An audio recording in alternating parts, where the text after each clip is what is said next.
బాధ్యతగా మనం వాళ్ళ దృష్టికి తీసుకువెళ్తున్నాం. ఖచ్చితంగా చేయబడాలి. కాదు ఇది ఆ బాధితుల లక్షలాది మంది బాధితుల తరపున హమారా ఆవాజ్ సునో అని చెప్తున్నాం మనం చాలా గౌరవప్రదంగా. సో మరి ఫైనల్గా దీన్ని మళ్ళీ అగైన్ మనం వీళ్ళందరికీ కూడా వ్యూవర్స్కి అప్పీల్ చేసేది ఏంటంటే, మీరు ఈ ఛానల్ని సబ్స్క్రైబ్ చేసుకోండి, దాని మీద కింద కామెంట్స్ ఇవ్వండి, నంబర్ కూడా డిస్ప్లే చేయండి. ఇవన్నీ కూడా మనం ఒక లీగల్ టీమ్ను కూడా పెట్టి పర్స్యూ చేద్దాం. సో ఫర్దర్గా మళ్ళీ కన్క్లూడింగ్ రిమార్క్స్. ఎస్ ఆరంభం అది ప్రజల కోసం, ఇబ్బంది పడుతున్న ప్రజల కోసం ఖచ్చితంగా మేము ముందుంటాం. ప్రభుత్వం ముందు పెడతాం. మేము చేయడానికి మేమెవరం? అది రెవెన్యూ డిపార్ట్మెంట్ చూడండి, మీరే పారదర్శకంగా చేయండి. మరొక కీలకమైన అంశం ఏంటంటే విజయబాబు గారు, అందరూ మంచోళ్ళని కాదు, జెన్యూన్ ఉన్నాయి, జెన్యూన్ ఉంటాయి.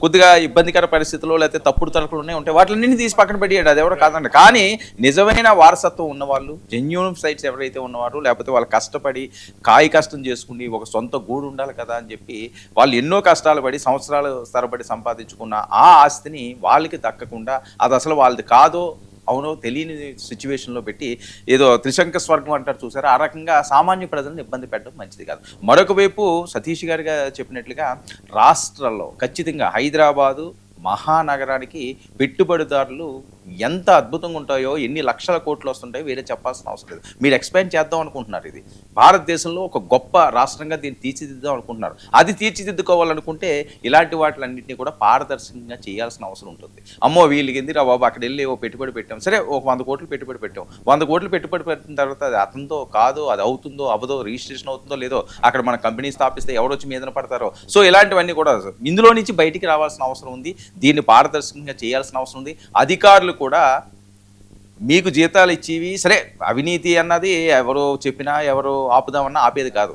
కానీ పని చేసేటప్పుడు కాస్త ఒళ్ళు దగ్గర పెట్టుకుని పరిస్థితులను అవగాహన చేసుకుని ప్రజలకి నొప్పి కలిగించకుండా ఉండే విధంగా ఆ రకంగా మీరు కూడా అడుగులు వేస్తే అంత మంచిగా జరుగుతుంది. లేదు అనుకుంటే అది వేరే రకంగా ఉండే అవకాశం ఉంటుంది. 99 మాత్రం ఇది పూర్తి స్థాయిలో దీని అంతు తేల్చే వరకు, దీని నిగ్గు తేల్చే వరకు, ఇది ప్రజలకి ఇది మా గొంతుకురా, మా గొంతుకు వీళ్ళు వినిపించారా అన్నంత వరకు, వాళ్ళకి న్యాయం జరిగే వరకు మాత్రం వెనక్కి తగ్గే ప్రసక్తే లేదని మరొకసారి చెప్తున్నాను. కథనాలు, అలాగే ప్రత్యేక అనాలిసిస్లు, అలాగే బాధితులు సంబంధించిన ప్రత్యేక స్టోరీలు అన్నీ కూడా 99 టీవీలో ప్రసారం అవుతాయి.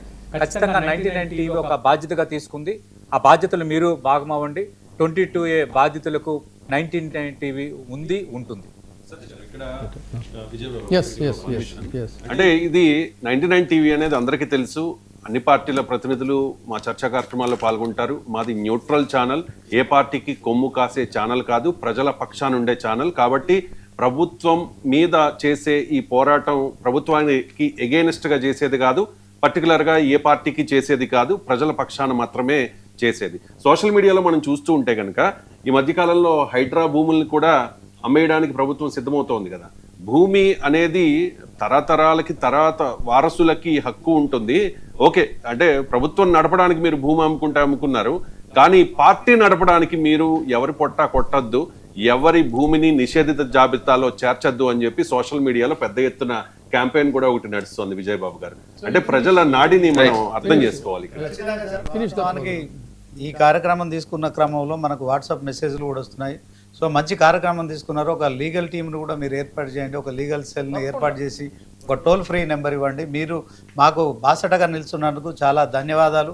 99 టీవీ తెలంగాణలో కాదు, ఆంధ్రప్రదేశ్లో కూడా, 2 రాష్ట్రాల్లో కూడా ఈ 22/Aతో చాలామంది బాధితులు ఉన్నారు కనుక, సో ఆ బాధితులంతా ఎక్కడికి వెళ్ళాలి, ఏం చేయాలో, వాళ్ళ గోడు ఎవరు వింటారో తెలియక చాలామంది ఇబ్బంది పడుతున్నారు. అనేక మీడియా సంస్థలు ఉన్నప్పటికీ కూడా మరి ఈ సమస్యలకు పరిష్కారం దొరకట్లేదు. సో ఈ సమస్యల పరిష్కారానికి మీరు ముందుకు వచ్చినందుకు మీకు ధన్యవాదాలు చెప్పుకుంటున్నాం. ఖచ్చితంగా ఒక లీగల్ సెల్ని ఏర్పాటు చేసి ఒక టోల్ ఫ్రీ నెంబర్ ఇస్తే ఖచ్చితంగా మా సమస్యలు మీ దృష్టికి తీసుకొస్తాం.